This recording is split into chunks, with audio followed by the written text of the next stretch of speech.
গোপন সূত্রে জানা গেছে ২৬শে ডিসেম্বর নবম পে স্কেলের গেজেট প্রকাশ হবে এবং ১ জানুয়ারি থেকে যুক্ত হবে বেতনের সঙ্গে। বিস্তারিত ভিডিওতে। ২৬ ডিসেম্বর গেজেট প্রকাশ ও ১ জানুয়ারি ২০২৬ থেকে কার্যকর নবম পে স্কেল।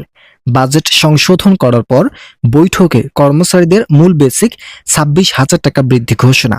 প্রধান উপদেষ্টা এই বিষয়ে যা বললেন, আজকের এই ভিডিওটিতে আমি এই প্রতিবেদনের সকল বিষয়ে বিস্তারিত আলোচনা করার শুরুতে আপনারা যারা এখন পর্যন্ত আমাদের এই চ্যানেলের নতুন সদস্য আছেন তারা পরবর্তী আপডেট পেতে চ্যানেলটি সাবস্ক্রাইব করে বেল আইকনটি অল করে দিন। অবশেষে সরকারি চাকরিজীবীদের জন্য ২৬ ডিসেম্বর গেজেট প্রকাশের তারিখ নির্ধারণ করা হয়েছে। ইতিমধ্যেই গুঞ্জন উঠেছিল পে স্কেল বাতিল করে পুনরায় মহার্ঘ ভাতা চালু করার সিদ্ধান্ত বাস্তবায়ন করা হবে।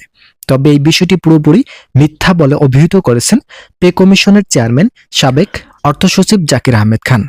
তারা বলেন, সরকারি চাকরিজীবীদের জন্য ১ জানুয়ারি ২০২৬ থেকে নবম পে স্কেল কার্যকর করা হবে।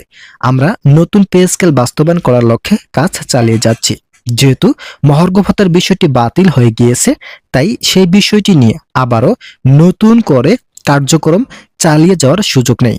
অন্তর্বর্তীকালীন সরকারের প্রধান উপদেষ্টা আমাদেরকে নবম পে স্কেল বাস্তবায়নের জন্য দায়িত্ব দিয়েছেন, যার ফলে আমরা আগামী ১ জানুয়ারি থেকে নবম পে স্কেল কার্যকর ঘোষণা করতে যাচ্ছি।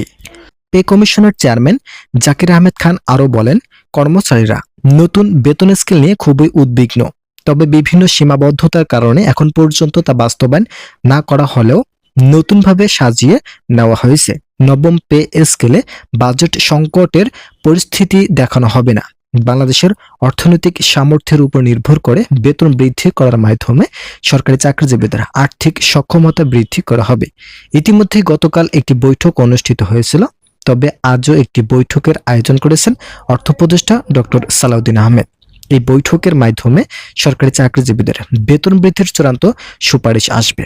ভিডিওটির এই মুহূর্ত পর্যন্ত এসেও আপনারা যারা এখন পর্যন্ত আমাদের এই চ্যানেলের নতুন সদস্য আছেন তারা পরবর্তী আপডেট পেতে চ্যানেলটি সাবস্ক্রাইব করে বেল আইকনটি অল করে দিন। সাংবাদিকরা যখন পে কমিশনকে প্রশ্ন করেন কবে সুপারিশ করা হবে, তখন কমিশনের একজন সদস্য নাম প্রকাশ না করার শর্তে বলেন, আমাদের ৯৭% কাজ শেষ হয়েছে, এখন শুধুমাত্র গেজেট প্রকাশের অপেক্ষায় আছেন কর্তৃপক্ষ। গেজেট প্রকাশ করা হলে সরকারি চাকরিজীবীরা পাবেন নবম পে স্কেলের আওতায় বেতন বৃদ্ধির সুযোগ সুবিধা। কর্মচারী মহলের একাধিক সদস্যরা যেভাবে তাদের দাবিগুলো উপস্থাপন করেছেন, তাদের সকল দাবি বাস্তবায়ন করা সম্ভব নয় বলে স্পষ্ট ভাষায় মন্তব্য করেন সংশ্লিষ্ট মহল। যেহেতু বাংলাদেশের অর্থনৈতিক অবস্থা কিছুটা ভঙ্গুর, সেক্ষেত্রে বেতন সমতার উপর নির্ভর করে বৃদ্ধি করা হবে। তবে সংশোধনীয় বাজেটে বেতন সর্বনিম্ন ৩০,০০০ টাকা বৃদ্ধির খসড়া নিয়ে বরাদ্দ দেওয়া হবে।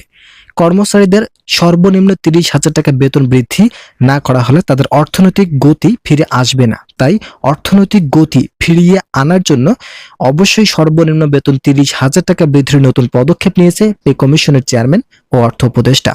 ইতিমধ্যে অর্থ উপদেষ্টা বিভিন্ন সময় বিভিন্ন বিষয়ে কথা বললেও আগামী ১ জানুয়ারি ২০২৬ থেকে নবম পে স্কেল বাস্তবায়নের বিষয় এখন পর্যন্ত অটল রয়েছে। তিনি চাচ্ছেন কর্মচারীরা যেহেতু দীর্ঘ ১ দশক থেকে বেতন বৃদ্ধির বিষয় নিয়ে আন্দোলন করে যাচ্ছেন এবং বিভিন্ন জটিলতায় জর্জরিত, তাই অন্তর্বর্তীকালীন সরকারি নির্দেশ মোতাবেক আগামী ১ জানুয়ারি নবম পে স্কেল বাস্তবায়ন করার মাধ্যমে দীর্ঘদিনের সমস্যার সমাধান করা হবে। ইতিমধ্যে বিভিন্ন সূত্র জানিয়েছে কাজের অগ্রগতি প্রায় শেষ ভাগে পৌঁছেছে। শুধুমাত্র সচিবদের সঙ্গে বৈঠক করার পর সর্বশেষ সিদ্ধান্ত নেওয়া হবে।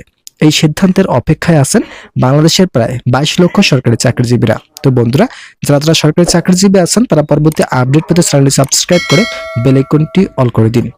গেজেট প্রকাশ সম্পর্কে ইতিমধ্যেই পে কমিশন বলেছেন ২৬ ডিসেম্বর প্রজ্ঞাপন জারি করা হবে।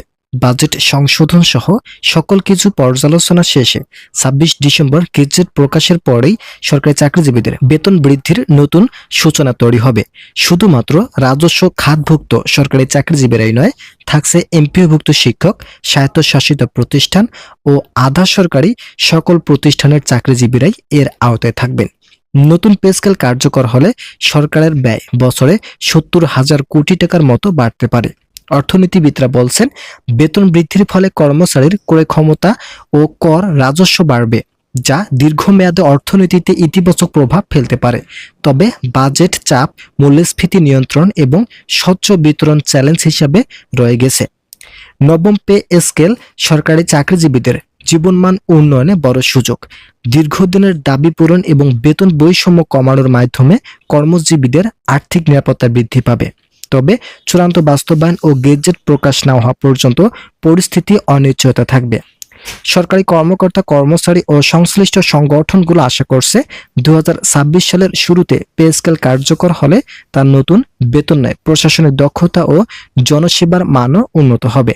তবে বাজেট স্বচ্ছতা এবং সঠিক বাস্তবায়ন ছাড়া এই পরিকল্পনা কেবল প্রতিশ্রুতিতেই সীমাবদ্ধ থেকে যেতে পারে। তো ইতিমধ্যে এই বিষয়ে নতুন একটি প্রতিবেদন প্রকাশিত হয়েছিল। আজকের এই ভিডিওটিতে আমি এই প্রতিবেদনের সকল বিষয়ে বিস্তারিত আলোচনা করলাম। আশা করি ভিডিওটি থেকে অনেক উপকার পেয়েছেন। যদি উপকার পেয়ে থাকেন তাহলে অবশ্যই চ্যানেলটি সাবস্ক্রাইব করে বেল আইকনটি অল করে দিন।